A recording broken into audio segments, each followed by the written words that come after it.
नमस्ते बच्चों, स्वागत है आपका फिर से मेरे YouTube चैनल इनोवेटिव आशुतोष पर। आइए JCRT साइंस के चैप्टर नंबर 17 पौधे एवं जंतुओं का संरक्षण, conservation of plants and animals, इसके प्रश्नोत्तर को लेकर के। तो चलिए शुरुआत करते हैं।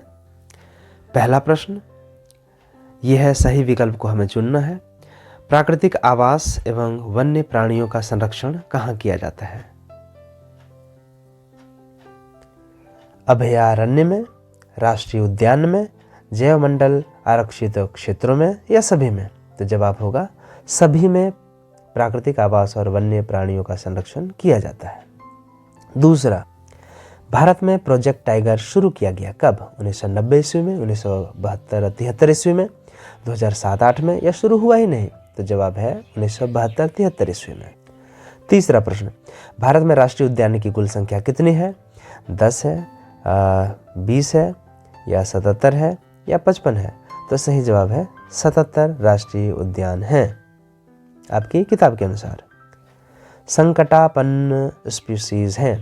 आप जानते हैं कि वे जीव जो लगभग समाप्त होने के कगार पर हैं, विलुप्त होने के कगार पर हैं, उनको संकटापन्न स्पीशीज या प्रजाति कहते हैं। तो उनमें क्या आता है? घोड़ा, गाय, कुत्ता या फिर बाघ? तो सही जवाब होगा बाघ। पांचवा प्रश्न, वनोन्मूलन का क्या कारण है? वनोन्मूलन मतलब हो गया कि जंगल का खात्मा, भवन निर्माण, कागज उद्योग, सड़क निर्माण या सभी? तो भवन निर्माण से भी जंगलों को काटा जाता है, कागज के लिए भी जंगलों को काटा जाता है और सड़कें बनाने के लिए भी, रेल पटरियां बैठाने के लिए भी, ये सभी के लिए जंगल को काटा जाता है, इसलिए सही सभी होगा इसका जवाब। दूसरा, रिक्त स्थानों की पूर्ति कीजिए। वह क्षेत्र जिसमें जंतु अपने प्राकृतिक आवास में संरक्षित होते हैं क्या कहलाते हैं? तो वन्य प्राणी अभयारण्य या फिर अभयारण्य भी बोल सकते हैं, कहलाते हैं। दूसरा, किसी क्षेत्र विशेष में पाई जाने वाली प्रजाति या स्पीसीज क्या कहलाती है? विशेष क्षेत्रीय प्रजाति कहलाती है। ठीक है। तीसरा, प्रवासी पक्षी सुदूर क्षेत्रों में किस परिवर्तन के कारण पलायन करते हैं? तो जलवायु परिवर्तन के कारण। चौथा, वनस्पति जाति एक क्षेत्र विशेष के सारे पेड़ पौधे कहलाते हैं, होते हैं। ठीक है। पांचवा, जैव घटक एक परितंत्र के सारे जीव हैं, जैव घटक। ठीक है, जिसमें कि वनस्पति जात और प्राणी जात दोनों आते हैं। तीसरा, सही मिलान करिए। 1 नंबर वनोन्मूलन का होगा अंग वनों की कटाई। दूसरा, पुनर्वनरोपण का मतलब है घ नंबर वृक्षरोपण। तीसरा, अभयारण्यों की संख्या वो होगा क नंबर 421, 420 नहीं है ना। चौथा, जैव मंडल आरक्षित या संरक्षित क्षेत्र की संख्या कितनी है? तो उसका सही मिलान होगा ख नंबर 14। पांचवा, रेड डाटा पुस्तक, इसका सही मिलान होगा ग नंबर। जो संकटापन्न या लुप्त प्राय स्पीसीज होते हैं, प्रजातियां होती हैं, उनका जिक्र किया जाता है रेड डाटा पुस्तक यानी लाल किताब, लाल आंकड़ा पुस्तक। ठीक है। आइए अब चौथा प्रश्न को देखते हैं। सही एवं गलत में टिक और क्रॉस का चिन्ह लगाइए। पहला, वनोन्मूलन से पृथ्वी के ताप में वृद्धि होती है, सही बात है। दूसरा, वनोन्मूलन का मरुस्थलीकरण पर कोई प्रभाव नहीं है, बिल्कुल गलत है, क्योंकि जंगल के कटने से रेगिस्तान धीरे धीरे बढ़ता जाता है। तीसरा, विशेष क्षेत्रीय स्पीसीज अन्य क्षेत्रों में प्राकृतिक रूप से पाई जाती हैं। तो विशेष क्षेत्रीय स्पीसीज जो हैं वो नेचुरल रूप से हर जगह नहीं पाई जाती हैं, बल्कि विशेष क्षेत्र में पाई जाती हैं, इसलिए ये गलत है। चौथा, हाथी पचमढ़ी का विशेष क्षेत्रीय स्पीसीज है, नहीं है, हाथी नहीं है, बल्कि यहाँ यदि लिखा रहता कि वो जो विशाल गिलहरी है वो पचमढ़ी ये मध्य प्रदेश में आता है। ठीक है। आपने वो कविता सुनी होगी, सतपुड़ा के घने जंगल, तो सतपुड़ा का ही हिस्सा है पचमढ़ी। तो हाथी नहीं है, बल्कि जो बड़ी गिलहरी है, विशाल गिलहरी, वो हो सकती है। पांचवा, कागज़ का पुनः चक्रण नहीं किया जा सकता है, तो किया जा सकता है कागज़ का पुनः चक्रण। ठीक है। पांचवा प्रश्न, हमें कागज़ की बचत क्यों करनी चाहिए? उन कार्यों की सूची बनाइए जिनके द्वारा आप कागज़ की बचत कर सकते हैं। हमें कागज़ की बचत करनी चाहिए क्योंकि कागज़ पेड़ से बनता है, ठीक है, जिस कारण इसका इस्तेमाल कम करके पेड़ों को बचा सकते हैं और वनोन्मूलन की स्थिति उत्पन्न नहीं होगी। तो निम्न कार्य हैं जिसको करके हम कागज़ की बचत कर सकते हैं। पहला नंबर, कार्यालयों के सारे काम डिजिटलाइज कर देना चाहिए, मतलब वो कंप्यूटर पर हो, मैनुअल हाथ से नहीं हो। दूसरा, टिकट को फ़ोन पर ही रखें। आपने सुना होगा ई टिकट, पेटीएम के माध्यम से या कोई भी एप्लीकेशन के माध्यम से, ठीक है, हम लोग ई टिकट बना लेते हैं। टिकट जो जाते हैं हम लोग, जैसे प्लेटफॉर्म टिकट आपको लेना हो तो उसमें कागज़ देता है, या फिर कहीं जाना हो ट्रेन पे आपको तो टिकट मिलता है ना वो कागज़ वाला, तो वो नहीं बल्कि आप फ़ोन पे ही आपको टिकट मिले।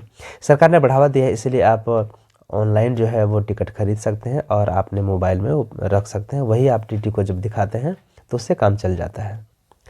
और तीसरा है, कागज़ को बर्बाद ना करके इसे रिसाइकल करें, मतलब एक बार यूज़ किया तो फिर उसको वहाँ पे बेच दें जहाँ पे इसकी रिसाइकलिंग होती है। छठा प्रश्न है, वनोन्मूलन से वर्षा दर किस प्रकार कम हुई है, समझाइए। तो पेड़ पौधे वर्षा के सहायक होते हैं, जिसके कट जाने से अनियमित वर्षा होती है। वनोन्मूलन से विश्व तापन होता है, जानते हैं।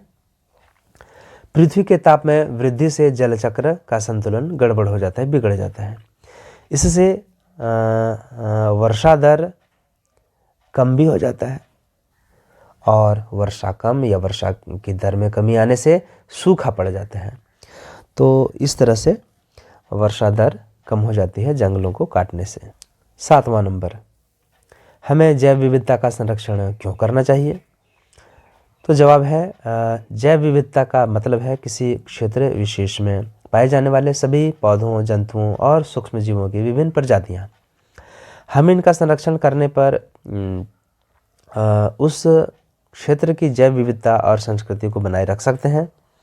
जैव विविधता के कारण ही हमें खाद्य पदार्थ प्राप्त होते हैं तथा जंतुओं के जीवन यापन के अनजान पहलुओं का अध्ययन हम उस क्षेत्र के जंतुओं को सुरक्षित रखकर ही कर सकते हैं। यही सब कारण है कि जैव विविधता का संरक्षण बहुत जरूरी है।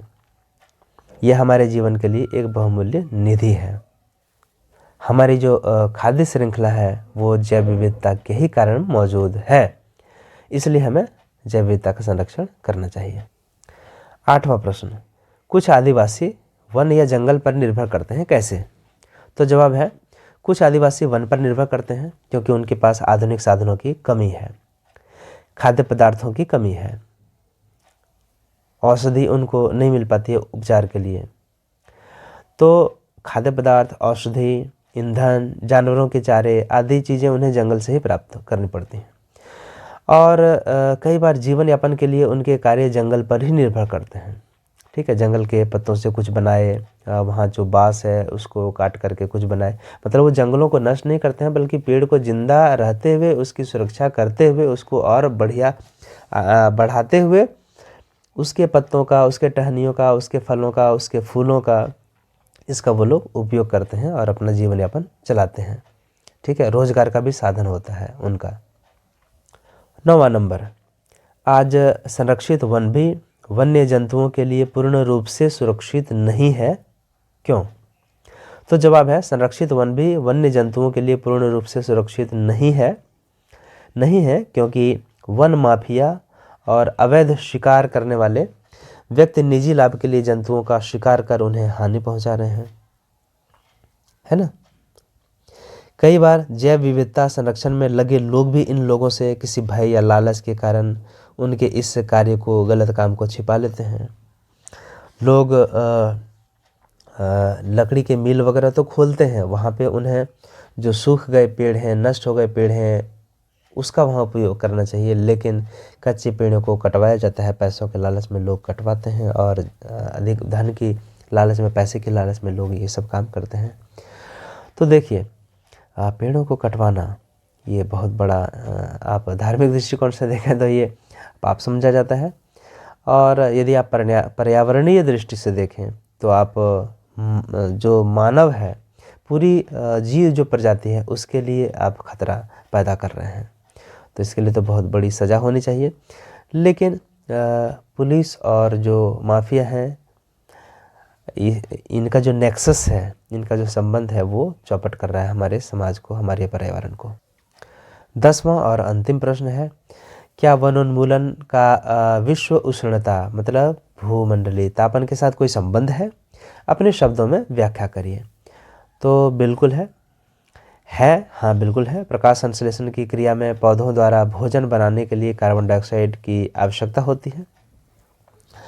कम वृक्षों का मतलब क्या होगा? कम वृक्ष होंगे, जंगल कट गया, तो मतलब है कि कार्बन डाइऑक्साइड के उपयोग में कमी।